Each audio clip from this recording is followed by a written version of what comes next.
ఏమంటున్నాడు? నేను నిన్ను శిక్షించు కాలమున. అసలు తట్టుకునే శక్తి నీకుందా? సరే వస్తున్నా, నీ సంగతి నేను చూస్తా. పోయి రాజ్యాన్ని తగలబెట్టేస్తున్నావు, మారులా వచ్చేసాడు దేవుడు. బాగుపడని చెప్పా, మార్పు చెందు అని చెప్పా. నా మాట నువ్వు వెళ్ళలేదు కాబట్టి ఏ రాజ్యాన్ని అయితే చూసుకొని విర్రవిగుతున్నావో ఆ రాజ్యాన్ని నీ చేతిలో నుండి తీసేస్తున్నా. అదే జరిగిందండి సొలొమోను జీవితంలో. ఏ రాజ్యాన్ని చూసుకొని విర్రవీగాడో ఆ రాజ్యాన్ని దేవుడు సొలొమోను చేతిలో నుంచి తీసేశాడు.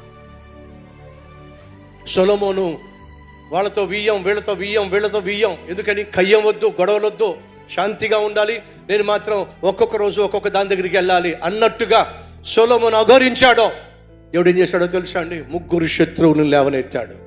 శత్రు భీతి లేకుండా, భయం లేకుండా, నీ ఇష్టం వచ్చినట్టుగా నిర్భయంగా నీ శరీరాన్ని పాడు చేసుకుంటున్నావు కదా, అయితే వినో, తీసుకొస్తున్నా.